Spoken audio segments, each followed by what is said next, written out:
कहा जाता है अवतार। हिंदी में क्या शब्द इस्तेमाल होता है या संस्कृत में? अवतार। और अवतार की मीनिंग जब आप देखेंगे डिक्शनरी में, नालंद विशाल शब्द सागर वगैरह जो हिंदू धर्म की जो वो हैं डिक्शनरी हैं, लुगत है, उसमें अवतार का माना या उसका अर्थ लिखा है ईश्वरत्व का। थोड़ा सा डिफिकल्ट है, मुश्किल है, इसको मैं समझाऊंगा। ईश्वरत्व का मनुष्यत्व में परिणत होना। संस्कृत इनटू हिंदी डिक्शनरी में लिखा है अवतार संस्कृत शब्द, और उसके सामने उसकी मीनिंग लिखी है ईश्वरत्व का मनुष्यत्व में परिणत होना। इसको समझ लीजिए क्या है।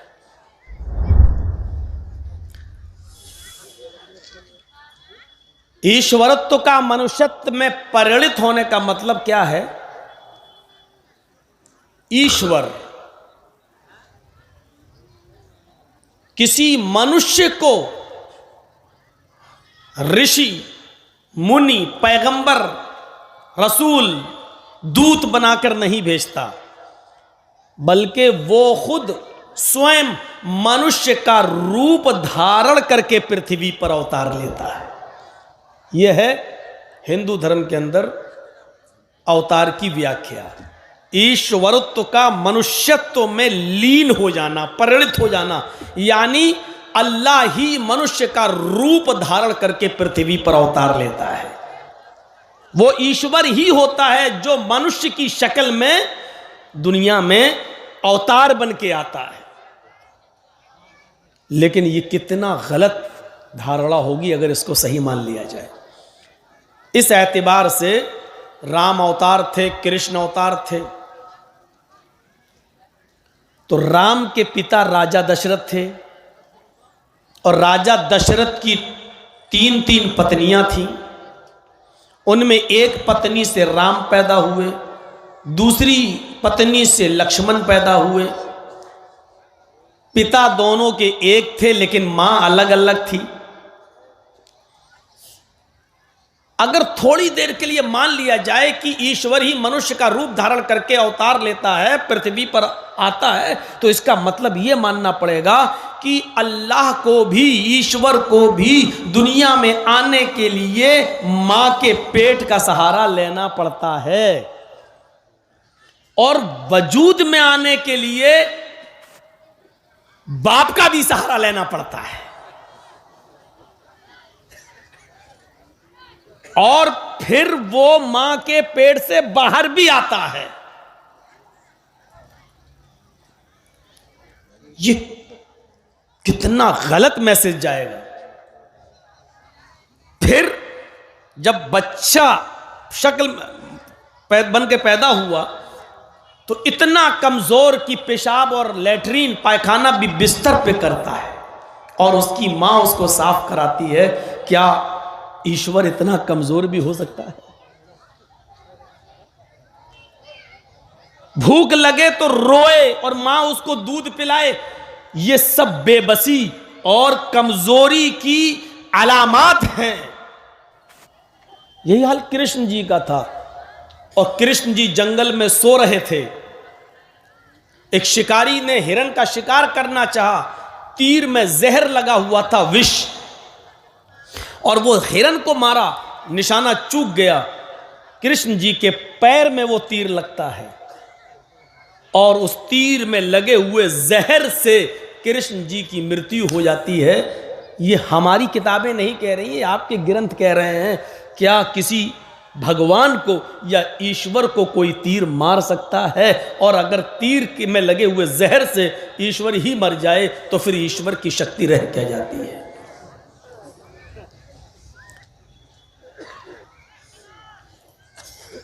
इसी से हमारे हिंदू भाइयों में यह अकीदा पैदा हुआ, यह आस्था पैदा हुई कि आत्मा ही परमात्मा है। हम लोग भी, हमारा अकीदा क्या है? अल्लाह ताला ने आदम अलैहिस्सलातु वस्सलाम का दुनिया भर की मिट्टी से उनका पुतला बनाया, और पुतला बनाने के बाद उसमें रूह डाली, फूंका। तो जो फूंका था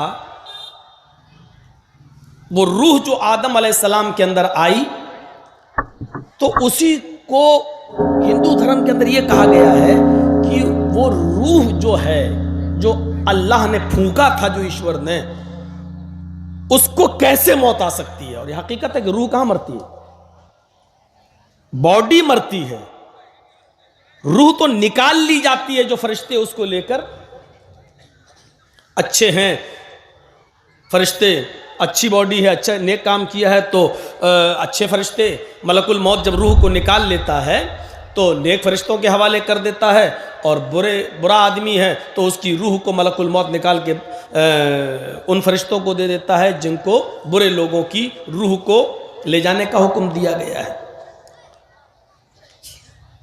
वो कहते हैं कि हमारे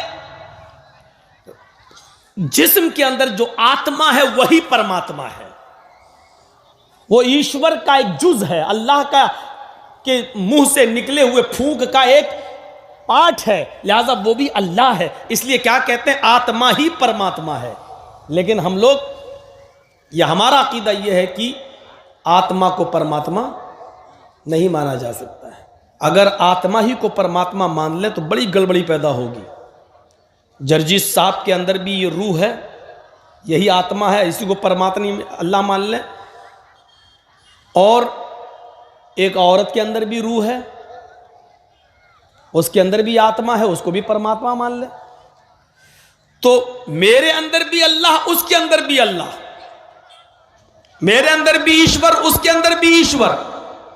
और जब शादी होती है, शौहर जब अपनी पत्नी से संभोग करता है, हम बिस्तरी करता है, तो इसका मतलब क्या हुआ, अल्लाह अल्लाह से हम बिस्तरी कर रहा है, ईश्वर ईश्वर से मिल रहा है। उसके अंदर भी आत्मा है, मेरे अंदर भी आत्मा है, और आत्मा ही परमात्मा है। तो इसका मतलब यह है कि परमात्मा परमात्मा के साथ संभोग कर रहा है। एक आदमी ने बंदूक उठाई और एक आदमी को शूट कर दिया, एक मारने वाला एक मरने वाला। मारने वाले में भी आत्मा है, मरने वाले में भी आत्मा थी, और आत्मा ही परमात्मा है। तो इसका मतलब यह हुआ कि परमात्मा ने परमात्मा ही को मार दिया। एक अल्लाह मार रहा है और दूसरा अल्लाह मर रहा है। नऊज़ु बिल्लाह मिन ज़ालिक। यह हमारा अकीदा नहीं हो सकता। कितनी गड़बड़ियां पैदा हो गई। हमने कहा तेरी मां का, जवाब तुमने भी दिया तेरी मां का। हमारे अंदर भी आत्मा है, आपके अंदर भी आत्मा है, आत्मा ही परमात्मा है। तो इसका मतलब परमात्मा परमात्मा को गाली भी दे रहा है। अगर हम इस आत्मा ही को परमात्मा मान लें तो जीना हराम हो जाएगा। अल्लाह के ऊपर से फिर विश्वास ही उठ जाएगा। एक अल्लाह मार रहा, दूसरा अल्लाह पिट रहा।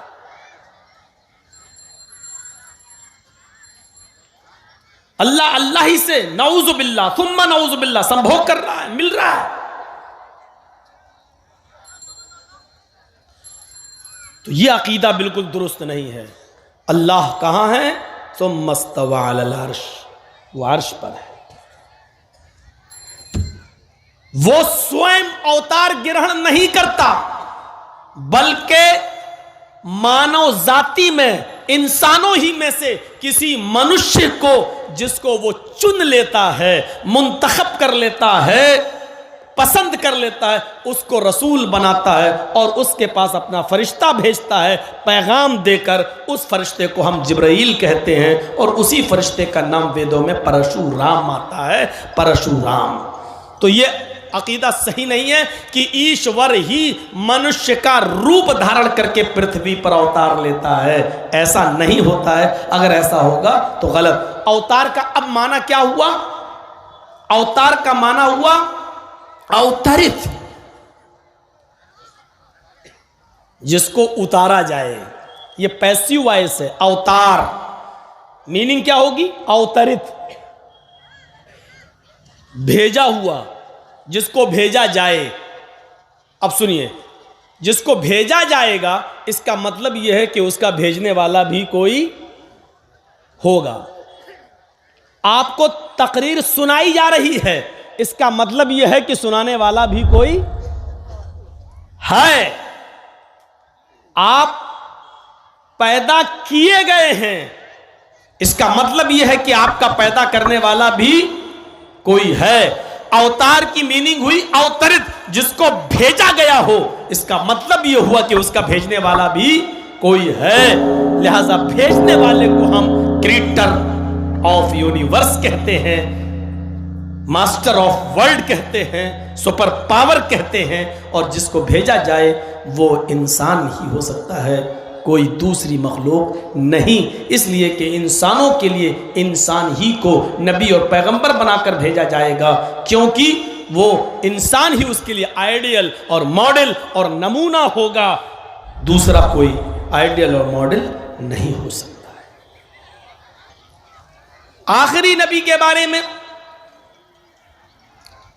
वेदों ने, पुराणों ने साफ तौर पर उसका एक नक्शा खींच दिया है, उस दिशा का चित्रण कर दिया है, बता दिया है कि वो कब आएगा, किस युग में आएगा, किस जमाने में आएगा, किस शहर में आएगा, उसका बाप का नाम क्या होगा, उसकी मां का नाम क्या होगा, उसकी बीवियां कितनी होंगी,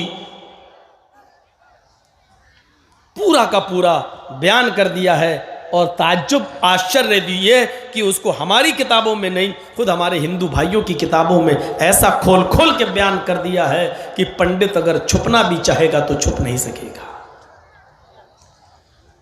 इत्थे कलोगत प्राय जनेशु खरगर मिड़ी धर्मत्राणाय सत्वैने भगवानौ तृष्यति तथस्तु शंभल गिरा में सोत स्वाजीव जात मंगलाचार्य बहुला पापिता विभजिज्जता तच्छुतवा पुंडरी का छु ब्राह्मण विदम्बरीति भवने शंभलो विष्णु यशसुग्रह सुमति प्रादुर्भाव्यम। अभी इतने ही मंत्र रहने दीजिए, जरूरत पड़ेगी तो और पढ़ देंगे। इत्थकलोगत प्राय जनेशु खरगर मिड़ी, जब सारी जनता, सारी पब्लिक खरगर मिड़ी जानवरों की तरह हो जाएगी, जुल्म का शिकार हो जाए, जुल्म करने लगेगी और मानवता उसके अंदर से, इंसानियत उसके अंदर से निकल जाएगी। जनेशु खरगर मिड़ी, जनेशु मानी जनता, लोग, खर गड़ मिड़ी, संस्कृत में भी खर गधे को कहते हैं, फारसी में भी खर गधे को कहते हैं। खर गड़ मिड़ी जब गधों की तरह, जानवरों की तरह हो जाएगी। देखो ये बच्चे, बेटा शादी हो गई तुम्हारी? इतना बेचैन क्यों हो, बार बार उठ रहे हो जा रहे हो? आप लोग थोड़ा सा ख्याल रखिए, पीछे से लोग उठ के जाएं हमें कोई प्रॉब्लम नहीं, सामने से नहीं। खरगर मिड़ जानवरों की तरह जब हो जाएगी, गधों की तरह। असल में गधे की मिसाल इसलिए दी कि गधा को समझता ही नहीं है। बीन बजाओ, हॉर्न दो, वही खड़ा है, उसको यही नहीं मालूम कि मेरा बाप कौन है, मेरी अम्मा कौन है, इसीलिए उसका नाम ही गधा पड़ गया। और कभी कभी ऐसा होता है कि आप गधे को हटाना चाह रहे हैं, हॉर्न बजा रहे हैं तो और गाड़ी के सामने आ रहा है, उसके अंदर अकल नाम की कोई चीज नहीं होती। तो इसलिए कहा गया कि जब जनता में अकल निकल जाएगी, खरगर मिड़ी बिल्कुल गधों की तरह हो जाएगी, धर्मत्राणाय, तब धर्म की रक्षा करने के लिए, सत्वैन और सच्चाई को, सत्यता को स्थापित करने के लिए भगवान अवतरिष्यति, भगवान अवतार भेजेगा। देखिए यहां पर भी कह दिया गया भगवान अवतरिष्यति, भगवान अवतार भेजेगा। ये नहीं कहा भगवान उतरेगा, ये नहीं कहा कि ईश्वर आएगा। भगवान अवतरिष्यति, भगवान अवतार भेजेगा। भगवान यानी ईश्वर, अल्लाह दुनिया में किसी को नबी बनाकर, अवतार, ऋषि, पैगंबर बनाकर भेजेगा। सटीक बिल्कुल जो जुमला कहा गया, जब अकल ही निकल गई थी अरब समाज से, वहां की सोसाइटी से, वहां के वातावरण से, लोग बिल्कुल जानवरों की तरह हो चुके थे, जानवर बन चुके थे। उसी वातावरण में और उसी माहौल में मोहम्मद रसूलुल्लाह सल्लल्लाहु अलैहि वसल्लम तशरीफ लाए। कैसा वातावरण था आपको बताओ। मौलाना लोगों से आपने सुना होगा, क्या नहीं होता था वहां। बच्चा पैदा हुआ तो पैदा होने के बाद मां दूध नहीं पिलाती थी, पानी नहीं पिलाती थी, खजूर वगैरह नहीं उसको चटाती थी, शहद उसके हलक में नहीं डालती थी। सबसे पहले बच्चे की पैदाइश के बाद उसका बाप अपने बच्चे के मुंह में शराब की बूंदें, शराब के ड्रॉप्स, शराब के कतरे उसके मुंह में डालकर अपने खानदान का नाम रोशन करता था कि मेरे बच्चे के अंदर भी वही चीज पैदा होगी जो हमारे और हमारे खानदान के अंदर है, शराब पीने की आदत। जिसको पहला पैदा होने के बाद उसकी जबान, उसके मुंह, उसके हलक में सबसे पहले कतरा दूध का नहीं जाए, शराब का जाए, उस बच्चे की बुनियाद किस टाइप की होगी, ये हमें और आपको सबको सोचना चाहिए।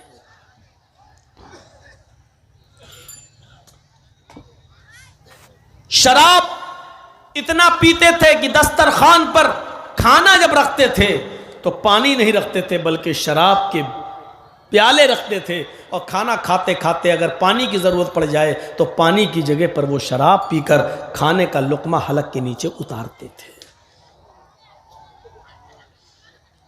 जुआ इतना खेलते थे कि जुए में दौलत हार गए तो मकान लगा दिया, मकान हार गए तो पत्नी लगा दी, और पत्नी भी जुए में हार गए तो जवान बेटी जुए में लगा दी। जिनाकारी आम थी।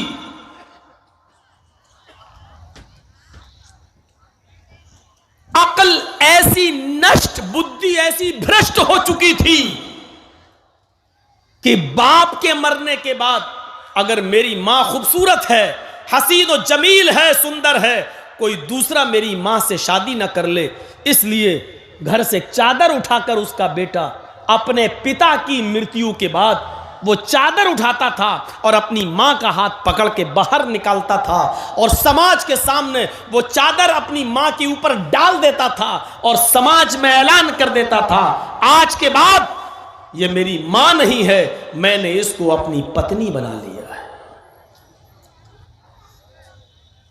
बुद्धि इतनी भ्रष्ट हो चुकी थी, जानवरियत ऐसी आ चुकी थी। जब ये वातावरण पैदा हुआ, जब ये माहौल पैदा हुआ और लोग बिल्कुल गधों और जानवरों की तरह हो गए, अकल ऐसी, बुद्धि ऐसी भ्रष्ट हुई, उनकी तबाह हुई, बर्बाद हो गई कि उनके घर में जब कोई बच्ची पैदा होती थी, कोई लड़की पैदा होती थी, तो गोया उनके ऊपर कोई पहाड़ टूट पड़ा है।